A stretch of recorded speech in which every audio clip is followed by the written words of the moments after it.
আসসালামু আলাইকুম বন্ধুরা, আজ আমরা জানব হজরত শাহজালাল রহমতুল্লাহ আলাই সিলেটের ইতিহাস বদলে দেওয়া এক আধ্যাত্মিক ব্যক্তিত্বের সম্পর্কে। সুপ্রিয় বন্ধুগণ, আসসালামু আলাইকুম ওয়া রাহমাতুল্লাহি ওয়া বারাকাতুহু।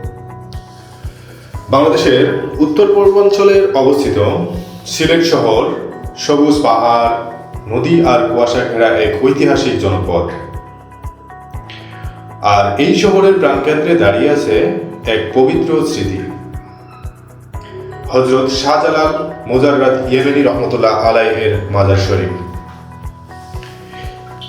তিনি শুধু একজন সুফি সাধক নন, তিনি সিলেটের ইতিহাস, সংস্কৃতি এবং আধ্যাত্মিক পরিচয়ের অবিচ্ছেদ্য অংশ। ঐতিহাসিক সূত্র অনুযায়ী হজরত শাহজালাল রহমতুল্লাহ আলাই জন্ম ইয়েমেনের হাদ্রামাউত অঞ্চলে। তার পুরো নাম শাহজালাল উদ্দিন মোজাররদ ইয়েমেনি। মোজাররদ অর্থ হল সংসার বিমুখ। ধারণা করা হয় তিনি অবিবাহিত জীবনযাপন করেছিলেন। তার শৈশব ও শিক্ষা সম্পর্কে বিস্তারিত তথ্য সীমিত হলেও পারস্য ভাষার বিভিন্ন গ্রন্থে তার আধ্যাত্মিক সাধনার উল্লেখ পাওয়া যায়।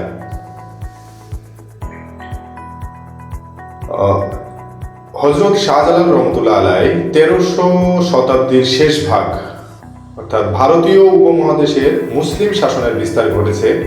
ঠিক এই সময় শাহজালাল রহমতুল্লাহ আলাই সঙ্গীদের নিয়ে বাংলার উদ্দেশ্যে যাত্রা করেন। ঐতিহাসিক বর্ণনায় বলা হয় 1303 খ্রিস্টাব্দে সিলেট অঞ্চলে সামরিক অভিযানের সময় তিনি ও তার অনুসারীরা অংশগ্রহণ করেন।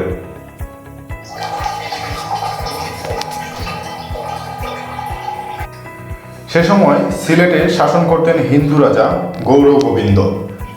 বহু ঐতিহাসিক গ্রন্থে উল্লেখ আছে দিল্লির সুলতান শামসুদ্দিন ফিরোজ শাহের শাসনামলে সিলেট বিজয় সংঘটিত হয়। 360 জন আউলিয়া নিয়ে আগমনের কাহিনী লোক ঐতিহ্যে অত্যন্ত জনপ্রিয়। যদিও এই বিষয়ে গবেষণার মধ্যে মতভেদ রয়েছে। সিলেট বিজয়ের পর শাহজালাল রহমতুল্লাহ আলাই এ অঞ্চলে স্থায়ীভাবে বসবাস শুরু করেন।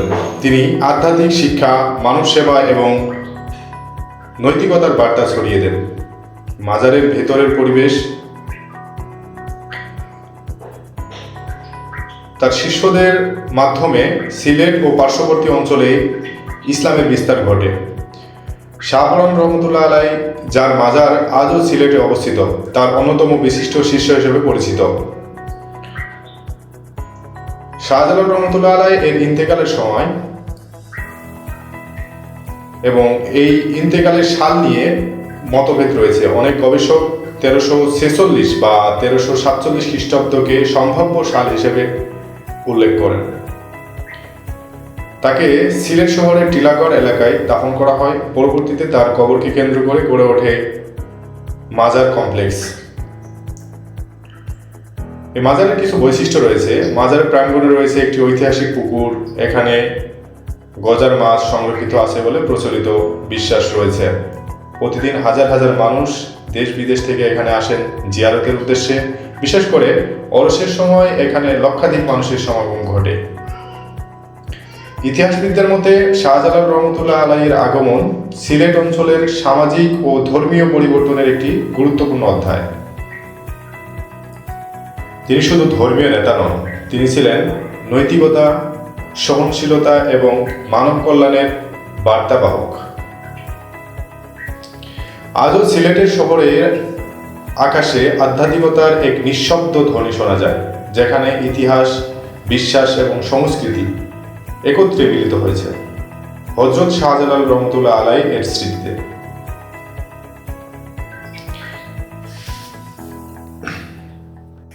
তাই তো বলতে হয়, ইতিহাস শুধু বইয়ের পাতায় নয়, কখনো কখনো তা জীবন্ত হয়ে থাকে একটি শহরের হৃদয়ে। সিলেটের হৃদয়ে আজও স্পন্দিত হচ্ছে হজরত শাহজালাল রহমতুল্লাহ আলাইয়ের স্মৃতি। তো এই ছিল আজকের আমাদের ভ্রমণের এক অংশ, অর্থাৎ হজরত শাহজালাল রহমতুল্লাহ আলাই এর মাজার পরিদর্শন এবং সে বিষয়ে বিস্তারিত তথ্য আপনাদের মাঝে তুলে ধরলাম। তো তো কেমন লাগলো আজকে আমাদের এই ভিডিওটি অবশ্যই কমেন্ট বক্সে জানাবেন। ধন্যবাদ সবাইকে। আসসালামু আলাইকুম ওয়া রাহমাতুল্লাহি ওয়া বারাকাতুহু।